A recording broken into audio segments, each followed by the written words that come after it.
আজ বিশ্ব বাইসাইকেল দিবস এবং বিশেষ করে ফিট ইন্ডিয়া হেলদি ইন্ডিয়ার ওপর আমাদের দেশের যশস্বী প্রধানমন্ত্রী স্যার নরেন্দ্র মোদীজি যেভাবে ফোকাস দিচ্ছে, যাতে যুব সমাজ, যারা ওয়ার্কিং ক্লাস, তারা প্রত্যেকে ফিট থাকে, হেলদি থাকে, অসুখের আগে স্টেজ অর্থাৎ সুখ, সবাই যাতে আমরা সুখী থাকি, সুস্থ থাকি, সেদিকে বিশেষ জোর দিয়েছেন। সামনে বিশ্ব যোগা দিবস, তার পূর্বে যে পুরোই যে হেলথের যে একটা বলতে পারেন হেলথ ফর্টনাইট বলা হচ্ছে এটাকে, যেটা শুরু হচ্ছে আজকে ওয়ার্ল্ড সাইক্লিং দিবসের থেকে, এবং আগামী 21 তারিখ সম্মানীয় প্রধানমন্ত্রী শ্রী নরেন্দ্র মোদীজি কলকাতায় এসে বিশ্ব যোগা দিবসে তিনি নিজে সেই কর্মসূচিতে অংশগ্রহণ করবেন।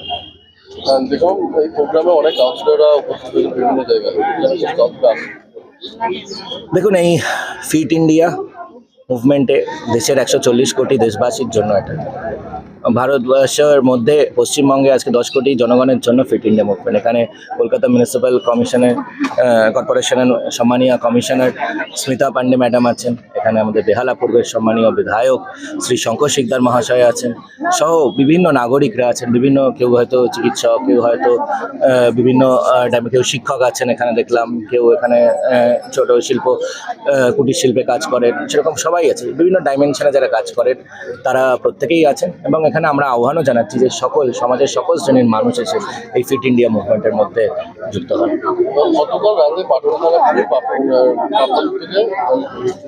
দেখুন, ভয় আউট হয়েছে, ভরসা ইন হয়েছে। যারা দীর্ঘদিন ধরে সিন্ডিকেট চালিয়েছে, তোলাবাজি করেছে, তাদের বিরুদ্ধে মানুষ এখন সাহস করে অভিযোগ দায়ের করছে। পুলিশের মতন যেটা আইনের কাজ, আইনের শাসন অনুযায়ী যেটা করা উচিত, আইন অনুযায়ী কাজ করছে।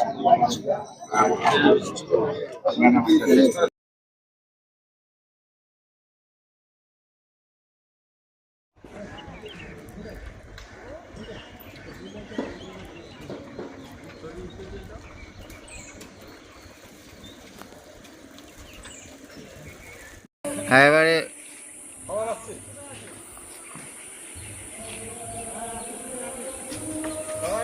হ্যাঁ চালাও।